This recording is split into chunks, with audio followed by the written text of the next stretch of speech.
잘 아시는 책일 텐데요. 성공하는 사람들의 7가지 습관이라고 하는 스테디셀러, 베스트셀러 있죠. 미국의 저명한 리더십 권위자인 스티븐 코비 박사의 대표적인 저서인데 여기에 아주 유명한 사건이 나옵니다. 사실 이 코비 박사는 패러다임의 전환 이런 것들을 이야기를 하면서 이 일화를 소개해 주는데요. 제가 오늘 이 일화를 소개하는 것으로 설교를 시작하고 싶습니다. 시간 관계상 본문을 그대로 옮겨온 게 아니라 조사 등은 제가 일부 인용하면서 편집했다는 점을 참고해 주시고요.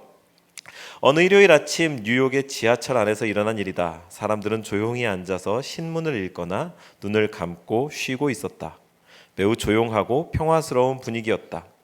그런데 한 중년 남자와 그의 아이들이 올라타면서 분위기는 순식간에 엉망이 되고 말았다. 아이들이 마구 떠들어대며 제멋대로 날뛰는데 내 옆에 앉은 이 중년의 남자는 두 눈을 감은 채 그런 상황에 대해 전혀 신경을 쓰지 않는 듯 했다. 여간 신경이 거슬리는 게 아니었다. 그럼에도 불구하고 아빠는 죽은 듯 앉아만 있었다. 화를 내지 않고는 견디기 어려운 상황이었다. 거의 모든 승객이 짜증난 것이 분명했고 나 역시 더 이상 참을 수 없어서 남자에게 말했다. 선생님, 아이들이 저렇게 많은 승객에게 패를 끼치고 있습니다. 어떻게 아이들을 좀 조용하게 할 수는 없겠습니까? 그제야 이 남자는 마침 그 상황을 처음으로 인식한 것처럼 눈을 약간 뜨면서 다음과 같이 힘없이 말하였다. 그렇군요. 저도 뭔가 어떻게 해봐야겠다고 생각되긴 합니다. 그런데 실은 지금 막 병원에서 오는 길인데 1시간 전에 저 아이들의 엄마가 죽었습니다. 저는 앞이 캄캄해서 무엇을 어떻게 해야 할지 모르겠고 아이들 역시 어떻게 해야 될지 막막한 것 같습니다. 여러분은 그 순간에 나의 심정이 어떠했는지 상상할 수 있는가? 내 패러다임이 한순간에 바뀌었다. 나는 갑자기 상황을 다르게 보기 시작했고 그 때문에 다르게 생각하고 다르게 느끼고 다르게 행동하기 시작했다. 내 마음은 온통 이 사람이 가진 고통으로 가득 채워졌다. 동정심과 측은한 느낌이 자연스럽게 넘쳐 나왔다. 그죠? 그 전철에서 일어나는 이 불편한 상황들을 보고서 애 아빠가 뭐 하는 거야? 애들 감독도 안 하고 조용히 시키지도 않고 이렇게 불편한 마음이 우리가 갖고 있는 상식, 사회규범, 에티켓에 근거해가지고 팍 올라왔는데 사실 이 사람의 상황을 알고 보니까 그럴만하다라고 하는 공감 속에 더 이상 비난하지 않고 오히려 동정심, 측은지심으로 마음이 돌아섰다라고 하는 패러다임을 바꾸는 이야기가 이 코비 박사의 책에 소개되어 있습니다. 우리는요, 표면에 드러난 정보들, 사전에 습득했던 지식들을 가지고서 눈앞에 목격하는 사건, 광경들을 평가하거나 판단하는 데 익숙해 있습니다. 자연스러운 거고요. 우리는 그렇게 세상을 살아갑니다. 그래서 때때로 그러지 않았던 걸 발견하게 되면 부끄럽기도 하고 미안해지기도 하는 그런 사건들도 적잖이 있죠. 성경의 스토리들에 대해서도 그렇습니다. 우리가 어려서부터 귀에 목이 박히도록 팍 들어왔던 이야기들이 나이가 좀 더 들어지고 내지는 조금 더 공부해지고 조금 더 인생의 경험들이 쌓이면서 조금 다르게 보이다가 내지는 정말 의미가 그게 아니었네 이런 것들을 발견하게 되는 것들도 왕왕 있게 되는 거죠. 오늘 우리가 만난 요셉 이야기의 이 하이라이트 결론 아니죠. 중간에 이 요셉이 가장 성공하게 된 이 이야기가 어쩌면 우리에게 이러한 고정관념 속에 어떤 패러다임 속에 늘 똑같은 성공 담론으로 읽혀지지 않는가? 그 부분에 좀 집중했습니다. 무척 유명한 이야기죠. 역경과 환난 가운데서 꿈을 지켰다. 하나님이 주신 꿈을 막 붙들고서 막 그렇게 살았더니 하나님께서 결국 총리가 되게 하셨다. 이 세상의 성공도 거머쥐게 하셨다. 하나님이 높여주셨다라고 하는 성공 담론으로 우리는 요셉의 이야기를 이해하고 있습니다. 아주 틀린 것은 아니지만 이 기독교적 성공 스토리 가운데에서도 가장 유명한 이 이야기, 정말 우리가 이전에 받아들이던 방식대로 그렇게 성공 담론으로만 받아들이는 데 문제가 없을까? 저는 그것이 오해라고 말하면서 오늘 설교를 시작하려고 하는데요. 철저하게 물질 만능주의, 황금 만능주의의 시대를 우리가 살아가고 있기 때문에 어쩌면 그러한 측면에서만 이 본문을 보아왔던 것 아닌가 싶습니다. 하나님께 축복받은 사람이 이 생에서도 성공적인 인생을 누리는 것, 그것이 성경을 통해 계시되어지는 하나님의 성품, 그리고 진짜 공식이어가지고 믿음이 좋으면 축복받고 성공한다라는 것이 공식이라고 한다면 우리가 이 세상을 살아가면서 설명할 수 없는 일들을 많이 만납니다. 아니 당장에 똑같은 성경 안에서 신약으로 넘어가서도 하나님께서 귀히 여기셨던 그분의 아들 예수께서는 십자가에 달려 돌아가셨고 그분을 따르겠다라고 작심했던 수많은 제자들과 신약의 성도들은 똑같이 예수님과 같이 순교의 제물로 피를 흘렸던 것이 성경에 나오는 이야기들입니다. 예수님을 따랐는데, 하나님을 믿었는데, 사랑했는데, 근데 그렇게 이 세상에서 성공하지 않고 오히려 감옥에 붙잡혀 가고 네가 원하지 않는 남들이 네 팔을 벌릴 거고 네 허리를 띠띠워서 원하지 않는 곳으로 데리고 갈 거야 라는 인생을 살게 된 게 그분의 제자들의 삶이라면 요셉 이야기를 우리가 여태까지 이해하고 받아들이던 성공 담론 공식계는 완전히 어긋나 버린다라는 거죠. 그렇다면 요셉처럼 어려운 상황에서도 꿈을 붙잡고 잘 지켰는데 인생의 끝에 총리가 되지 않은 사람들은 뭔가 자기가 모르는 잘못을 저질러서 거기에 대한 벌을 받고 있는 건가? 그렇지 않다라는 걸 우리가 성경을 통해서 발견할 수 있어야 됩니다. 이러한 공식이 우리 삶 가운데서 자주 충돌을 일으킨다라는 말씀을 드리는 거고요. 아무리 요셉처럼 살아도 총리는커녕 평생 한 평 집도 얻기 힘든 우리네 인생, 그 삶 속에서 우리는 요셉의 이야기를 성공 담론으로만 읽을 수는 없다. 그래서 다시 요셉 이야기를 생각해보자. 오늘 이렇게 설교를 출발하려고 합니다. 함께 45절을 읽어볼까요? 화면을 보시고서 본문 45절을 함께 읽습니다. 시작. 바로는 요셉에게 사브낫 바네아라는 이름을 지어주고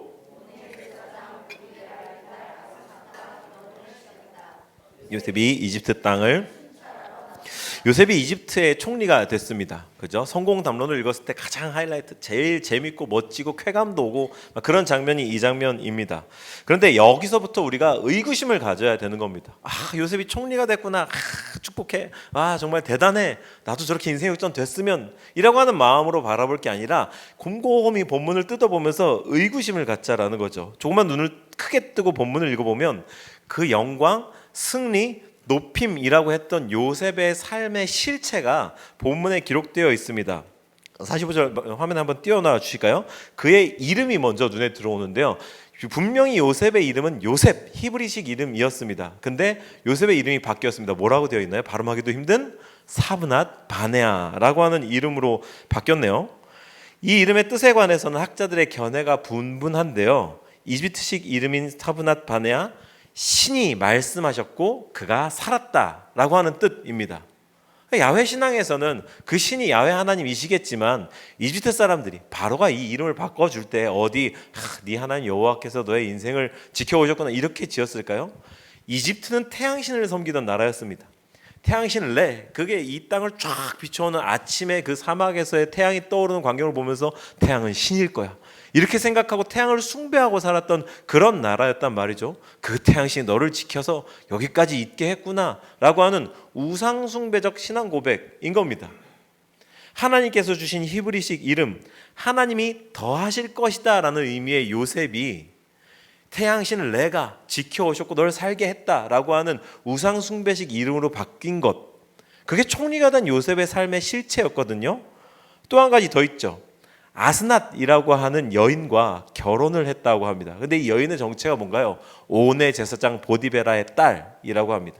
그냥 여기에 대해서 길게 얘기하려고 그러면 시간도 모자라서 탁 띄고, 무슨 말이냐면 당시 이집트 사회에서 가장 유력한 가문의 딸, 이 나라 서열 2위의 아내가 될 사람이니까 아무나 주지 않았을 거 아니에요. 근데 그가 제사장 보디베라의 딸이었다고 합니다. 누구의 제사장이었겠습니까? 태양신의 제사장이었던 거거든요. 그러니 보십시오. 하나님께서 축복하셨다라고 하는 인생의 실체가 우상 숭배하는 집안, 그 제사장의 집안의 사위로 들어간 것, 그리고 이름까지도 그러한 식으로 바뀐 것이었다고 하면 우리에겐 어딘가 개운치 않은 마음이 오게 됩니다. 기독교 신앙은 전통적으로 금기로 여기는 이집트의 우상 숭배, 이런 것들을 멀리하고 있고요. 그 문화 한가운데에서 그것을 이끌고 있는 제사장 집안의 딸과 결혼을 하게 됐다? 그게 성공의 실체다? 어딘가 안 맞는 부분이 생기는 겁니다. 이렇게 요셉 이야기를 심혈을 기울여서 읽다 보면요, 우리는 그냥 성공, 축복이 아니라 정체성이라고 하는 주제랑 맞닥뜨리게 됩니다. 사실 요셉의 평생은요, 정체성과의 싸움이라고 해도 과언이 아닐 그런 인생이었습니다. 그는 늘 정체성의 위협에 시달렸습니다. 아버지의 원래 사랑받는 아들, 채색 옷으로 구별된 특별한 아들이었었는데 그 옷이 찢김을 당하고 그 정체성이 훼손당할 만큼 구덩이에 떨어지고 노예로 팔려갔으며 거기에서 가정 총무로 간신히 조금 일어나는가 싶더니 또 성폭행 미수범이 돼가지고 또 감옥까지 들어가는 그러한 정체성의 위협을 당하면서 그렇게 평생을 보내왔습니다. 심지어 그 고생을 이제 마치고 나니까 이제는 이집트 사람으로서 원래 히브리 이름도 지워버리고 정체성을 확 흔드는 현실 가운데 오게 된 겁니다. 근데 이쯤 되면 히브리 사람이라고 하는 정체성 좀 버려도 그만 아니겠습니까? 왜 여기까지 흘러왔습니까? 형제들이 버렸거든요. 히브리 가족들이 갖다 내다 팔았거든요. 그러면 내가 이 형제들 그냥 다시 만나면 진짜 없애버릴 거야, 이런 마음 가지고서 이를 바득바득 갈면서 좀 잊어버려도 되는 거 아니겠습니까? 어쩌면 요셉이 지금 사브낫 바네아라는 이름을 받아들이고 아스낫의 남편이 되면서 그 자기의 히브리 정체성, 야훼 백성이라고 하는 정체성을 버려버리는 걸까요? 그래도 충분히 괜찮을 법한데, 그런데 정말 그가 어떻게 살았는가? 그는 정체성을 포기하지 않았습니다. 그것이 어디에서 발견되어지냐? 오늘 우리의 본문 51, 52절에 그가 야훼 하나님의 백성이라는 정체성을 끝까지 붙들었다라는 사실이 드러나는데요. 함께 읽어주시죠. 시작. 요셉은 하나님이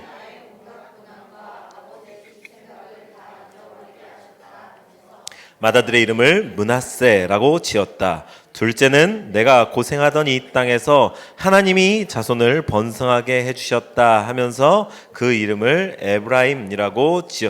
첫째 므낫세의 이름의 뜻이 뭐라고요? 하나님께서 그간의 수고, 고통, 과거의 모든 기억을 잊게 하셨다, 잊어버리게 하셨다라고 하는 그런 의미인데, 받은 축복이 너무나 많아서 이전의 고통이 마치 이렇게 덮여서 이렇게 지워지는 것처럼 그런 식으로 덮어버리셨다, 이런 의미의 잊게 하셨다인데, 누가 잊게 하셨습니까? 하나님께서.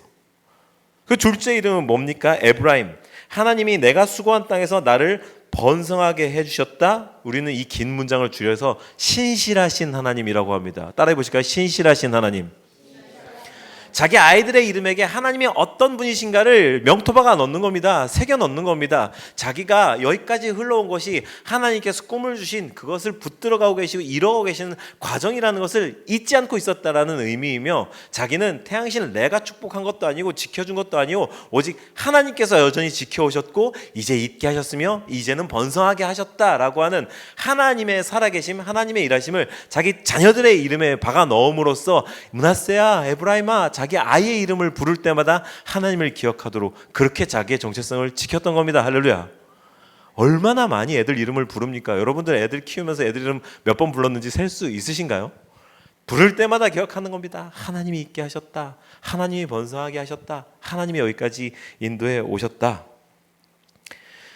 비록 이방 여인과의 사이에서 난 아이였을지언정 그는 아이들의 이름에 하나님을 새겨 넣었고, 자기 아버지, 할아버지, 증조 할아버지 하나님이 이곳까지 자기를 인도하셨고 지금도 신실하게 인도하고 계시며 앞으로도 내 일거수일투족을 모두 살피고 지키실 것이다 라고 하는 신앙 고백을 아이들의 이름에 새겨 넣었습니다. 인생이 내 생각과 다르게 흘러갈지언정 나는 이집트인의 옷을 입고 이집트 사람들의 문화를 함께 살아가며 이집트어를 사용하며 살고 있지만 나는 여전히 하나님의 사람이기를 포기하지 않는다라고 하는 자기의 정체성에 관한 선언을 외치고 있었던 겁니다. 이렇게 자기의 정체성을 이 땅에 속했지만 이 땅에 속하지 않은 사람이다라고 외쳤던 것은 요셉만이 아니었죠. 성경에 숱한 인물들이 있겠지만 그 중에서도 베드로 사도가 저의 마음을 두드렸습니다. 요셉과 같은 방식으로 이 땅에서의 삶을 바라보았는데요. 베드로전서 2장 11절 이렇게 말하거든요. 화면 보고 읽어주실까요? 시작. 사랑하는 여러분, 나는 나그네와 거류민 같은 여러분에게 권합니다. 영혼을 거슬러 싸우는 육체적 정욕을. 나그네와 거류민 같은 여러분이라고 하는데요. 이 단어가 헬라어의 파로이코스인데 관광객이나 여행객보다는 조금 더 길게 머무는 그런 사람들을 의미하는 단어입니다. 그래서 우리말에 꼭 맞는 단어를 찾자면 잘 안 쓰이는 말이지만 임시체류자 정도로 번역하는 게 가장 적절할 걸로 보이는데요. 임시체류자. 베드로가 요셉과 같은 관점으로 이 땅을 살아가고 있는 성도들의 삶을 들여다본 겁니다. 너희들은 나그네, 임시체류자 같은 인생들이야. 이 땅에 살고 있지만 이 땅에 속하지 않은 사람들이야. 여기는 잠시 머무르는 곳일 뿐이야. 우리가 가까운 나라 일본에 가면은요, 일본은 우리랑 다르게 도로를 사용하죠. 우리는 자동차가 좌측, 우리 우측이군요.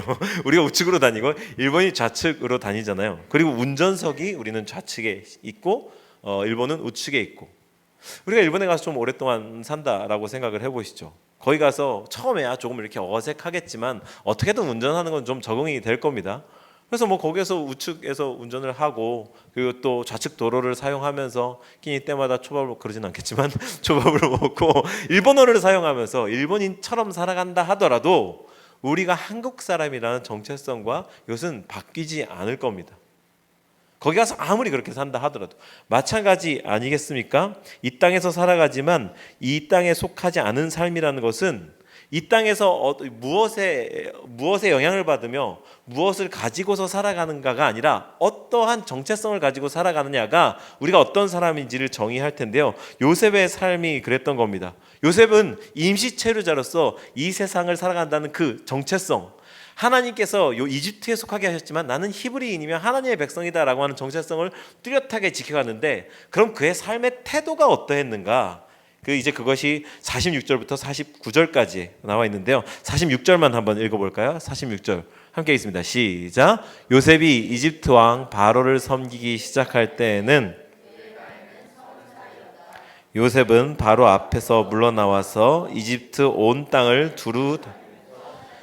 이집트인 요셉은요, 그의 죽은 파라오를 충성으로 섬겼습니다. 최선을 다해서 그의 앞에서 나오자마자 이제 온 땅을 두루 직접 순찰하며 다녔습니다.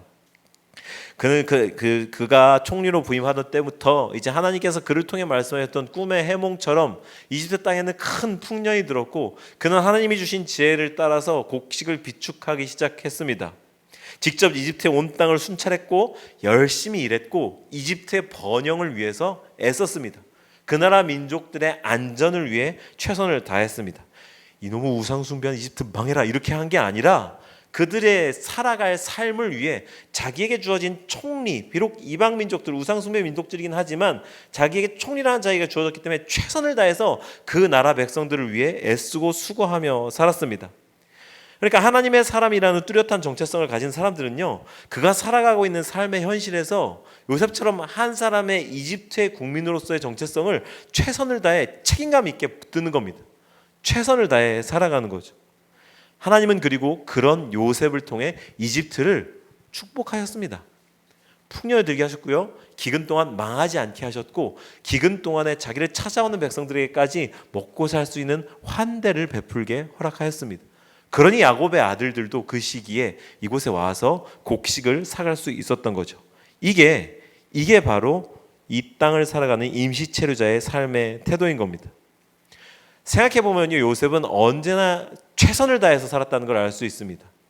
그가 보디발의 집에 팔려갔을 때 거기서 최선을 다하지 않았습니까? 인정받는 가정 총무가 됐습니다.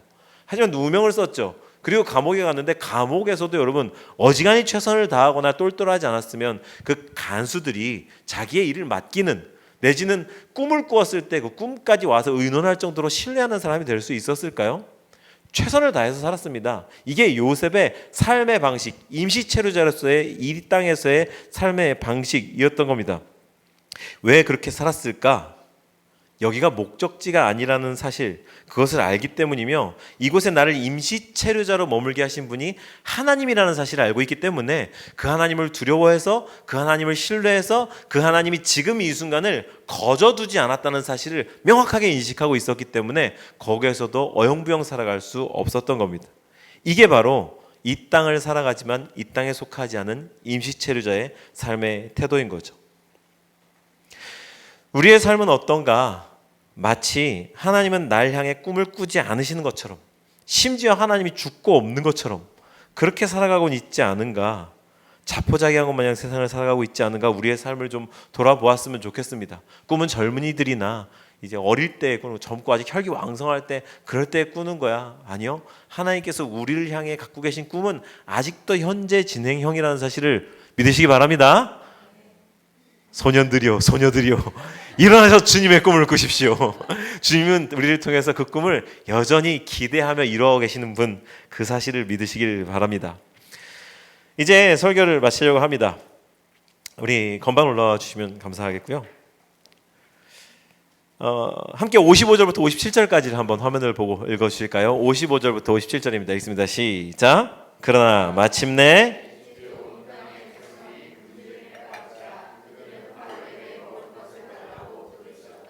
바로는 이집트의 모든 백성에게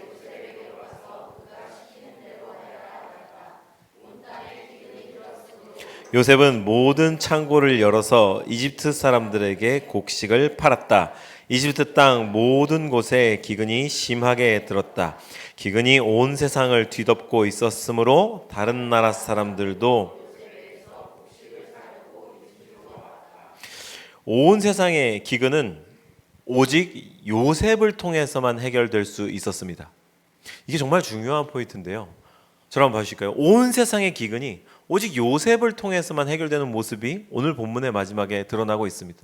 심지어 당시에 나는 새도 떨어뜨린다고 하는 이 이집트의 권세자 파라오에게 가서도 곡식을 좀 주십시오라고 했더니 뭐라고 합니까? 요셉에게 가라. 가서 그가 시키는 대로 해라 라고 파라오가 말합니다. 이 세상의 낭패, 기근, 죽을 수밖에 없는 먹거리의 고갈이 오직 요셉을 통해서만 해결받습니다. 즉 요셉을 통해서 이 사람들이 구원받고 있습니다. 모두가 낭패에 빠져 있을 때 한 사람을 통해서 그 낭패를 벗어나고 해결할 수 있는 길이 열리는 것. 우리 이 풍경 어디서 많이 본 거 아닌가요? 우리에게 익숙한 어떤 누군가를 떠오르게 하지 않나요? 예수님을 떠오르게 합니다. 이 세상 모든 사람들이 자기의 죄를 해결할 수 없어서 낭패에 빠져 있을 때 하나님은 이 아들 예수 그리스도를 보내셔서 우리가 해결할 수 없는 우리의 문제를 그분을 통해서만 해결하도록 아들 예수를 아낌없이 내어주셨죠.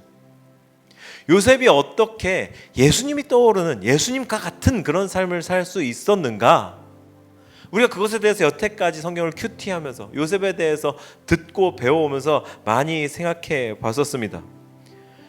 우리 또한 요셉처럼 예수님을 떠오르게 하는 그런 인생으로 살아가려면은요, 우리가 생각하는 대로 살아야만 하는 겁니다.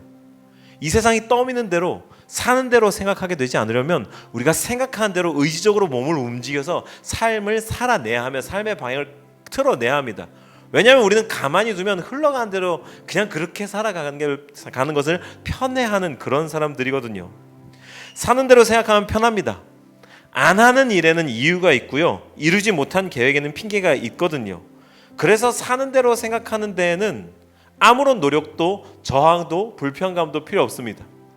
생각하는 대로 살려면 불편해지는 거고요, 일어나서 거슬러 가야 하는 거고요, 고생해야 하는 거며 남들보다 더 힘든 삶을 살게 되어 있는 겁니다. 그러니 우리에겐 저항이 필요합니다. 본성부터 거슬러야 하는 겁니다. 사랑하는 여러분, 우리가 어떤 정체성을 가진 사람인지를 계속해서 애써서 거슬러서 증명해내지 않으면 우리는 세상이 씌워주는 정체성으로 그렇게 살아갈 수밖에 없습니다. 이 세상 황금만능주의에 굴복한 사람들, 이렇게 사는 것이 세상 사는 방법이야, 남들 다 그런데 너도 그렇게 살아, 그렇게 우리에게 정체성을 씌워줄 때, 즉 그냥 이렇게 사는 대로 생각해 라고 하려고 할 때 우리가 아니야, 나는 생각하는 대로 살 거야, 나는 주님께서 내게 주신 정체성 그리스도인답게 그렇게 살아가기를 나는 지금 결단할 거야 라고 일어나서 거슬러서 불편해지지 않으면 그럼 우리는 사는 대로 생각하게 돼 있다는 말이죠. 우리의 존재는요, 우리의 삶은요, 우리가 희망하는 문장대로 정의되지 않습니다. 멋있게 살았어, 부자였어, 이 세상 그냥 나이스하게 살았어 라고 하는 그런 대로 우리가 희망하고 있다고 해서 그렇게 정의되지 않을 겁니다. 우리가 살아냄으로써 증명해야 하는 겁니다. 그러한 차원에서 우리 교회를 증명하는 문장은요, 저 여러 번 말씀드리지만 주보 상단에 이렇게 가로 문장으로 쭉 나와 있는 문장입니다. 저를 한번 따라 하실까요? 예배는 삶으로 완성되고 삶은 사람을 정의한다. 여러분 여기에서 일주일에 한 번 예배 드렸다고 해서 내가 그리스도인으로 정의될 것이라고 그리스도인으로 살아가게 될 것이라고 착각하지 마십시오. 예배가 삶이 되려면 삶이 그 사람이 되게 하려면 이제 이 예배 마치고 나서 저문 나가는 순간부터 여러분들이 어떻게 살아가는가가 그게 우리를 정의해내는 겁니다. 일주일에 한 번의 예배로 충분하다 위로받거나 스스로 위안하지 마십시오. 이제부터 살아가는 여러분들의 삶의 방식, 정체성을 바꿔내고 조금 더 불편하게 하며 이 세상이 다 그냥 일회용품 막 써 제끼고 막 그렇게 소모해버리는 이 시대에 내가 좀 불편해도 그냥 하나님께서 주신 피조 세계를 아끼는 마음으로 내가 좀 더 불편해도 한 번 더 고생하겠어. 비닐봉지 쓰지 않고 장바구니 가져가겠어. 텀블러 가져가서 커피 마시겠어. 이렇게 세상을 조금 더 불편하게 살아가는 아주 그런 비루한 실천을 가지고서도 우리의 정체성을 계속해서 바꾸어내야 우리가 결국 그리스도인이었구나라고 하는 삶으로 설명되어질 겁니다. 예배를 통해 깨닫게 된 하나님의 성품, 그걸 살아내는 그리스도인들 되시길 바라서 오늘 이 말씀을 드렸습니다.